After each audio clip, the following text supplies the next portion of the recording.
Hi, this is Joel again, and I'm going to be making another short video here relative to the AnyRidge drilling protocol in different densities of bone. And the reason I wanted to start off with this slide right here, because you can clearly see, again, when we're talking about D1, D2, D3, and D4, we're specifically talking about different types of bone. All right? So D1, as you can clearly see here, is very compact, hard cortical bone. Typically, you have the cortical plate, as you can see up here. But then it does open up, it can open up into, let's say, a D2 bone underneath, or more trabeculate type bone. But D1 bone can be white all the way down with no bleeding, for instance, in its osteotomy whatsoever. D2 bone is a little bit softer than that, all right? Typically, again, with the cortical plate, but then with bleeding, slight bleeding throughout the osteotomy itself. D3 bone, as you can see, it becomes a little bit more trabeculate. D4 bone a little bit more spongy or trabeculate, and there is a a D5 category, let's just call it, and there I'll say there's also a D1 plus category, because I've seen that many times. But there is a for instance a D5 category, or your softer bone, typically in the posterior maxilla. So how do we deal with the different scenarios is the question. So a lot of docs ask me all the time, what is your drilling protocol? And my patent answer is not protocol. What is your drilling RPM speed? And my patent answer is it depends. Okay, why does it depend? It depends on the different densities of bone that you're in. Do you need to use just as fast, for instance, 1,000 to 1,200 RPM in D1 bone, like you would in D1 bone? Do you need to use that same RPM in D4 bone or D5 bone? No, you don't. Okay, so it just depends, and every patient is different, so that's why we have to be cognizant as to the different aspects and options that are available to us. All right, so here we go. Let's start the video, but I am going to pause it and go ahead and kind of go through each one. Here you can clearly see the lance. By the way, the lance starts, the only mark on the lance burr is a 10 millimeter mark, but you can clearly see the pronounced point or starting point on the lance itself for your initial osteotomy. And let's go ahead and start the video here. Now, clearly, again, so you're always going to start with your lance or Linderman. And that's, again, through D1, D2, D3, and D4. The next drill that you see, and by the way, it's showing the drilling protocol for a 4.5 by 10 AnyRidge implant. Okay, so the next drill that you see is a 2.0 drill, twist drill, and the markings on here are 7, 8.5, 10, 11.5, 13, and 15. So your 10 millimeter, 7, 8.5, 7, 8.5, 10. Your 10 millimeter mark is right there. Okay, all right. So let's proceed. So that's your second drill. Now, for D4, D5 bone, it goes into segments here, and it stops and says, okay, D4 or D5 bone, here's your final drill. It could be your 2.0, for instance, if you're in D5 bone, it could be your 2.0 or 2.9. It just depends on the field that you have in the handpiece that you have and that you're using, as well as your particular tactile sense. So you could use a 2.0 for D5 bone, or you could use a 2.9 for your D4 bone. All right, because the 4.5 implant has a 3.3 core. So here you're clearly undersizing it. Or you could actually drill it out to, if you wanted to, again, you could drill it out to a 3.3 osteotomy and just let the implant try to engage the bone. However, now you're taking a chance of it actually not engaging the bone if it's too soft. All right, so it's, again, it's up to you. There is the I'll use the word variability of the AnyRidge. It's really up to you and your tactile sense, as well as your feel that you have, and that's why I always say use the handpiece for your implant placement, because it gives you much better torque control. All right. So with this system, you want to stay conservative because the threads for sure will grab. Now, again, let's go over D5, 2.0 or D4 could be a 2.0 or 2.9. Let's continue.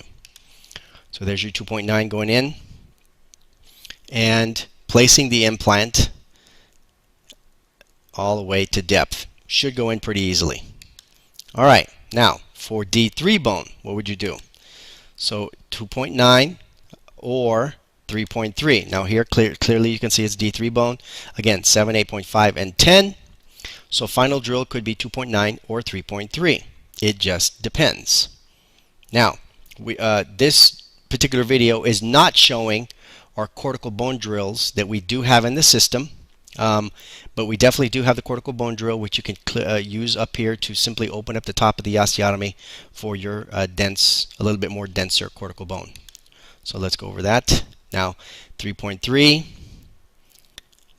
drill, again, there's 2.9, there's 3.3. Now, what this is doing something, it's kind of showing a little trick here.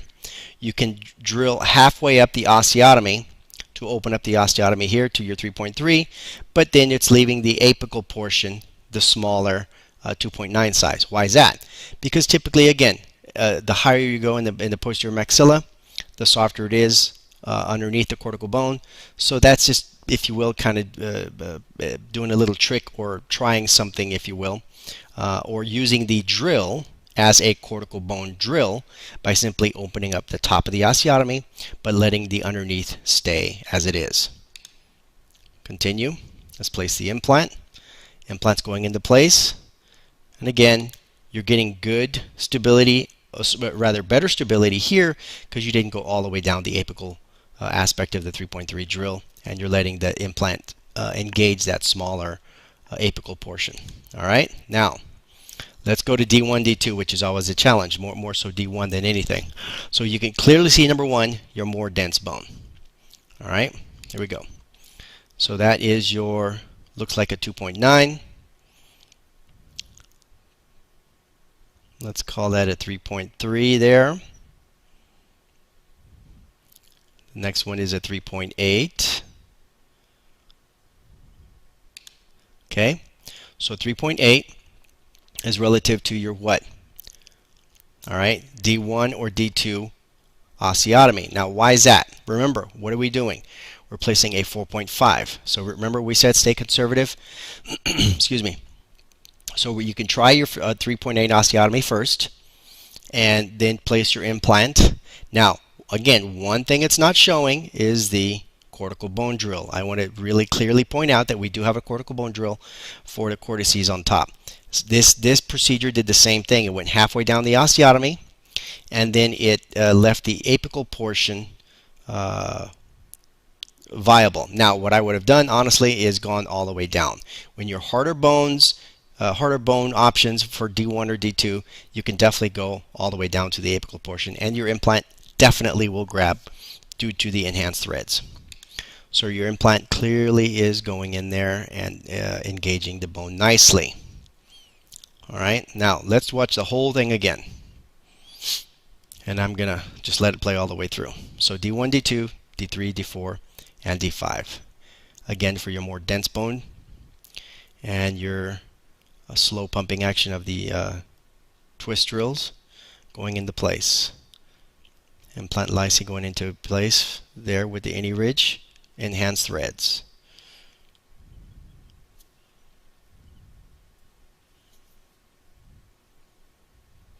D3 bone option. And again, kind of using that trick of going just halfway down the osteotomy as the cortical bone drill. If you're going to place a 5.0 implant, for instance, you can actually use a 4.8 by 7 stopper drill as a cortical bone drill on top, which is a nice little trick. Now here's your D1, and that's your 2.9. That's your 3.3. It looks like your 3.8.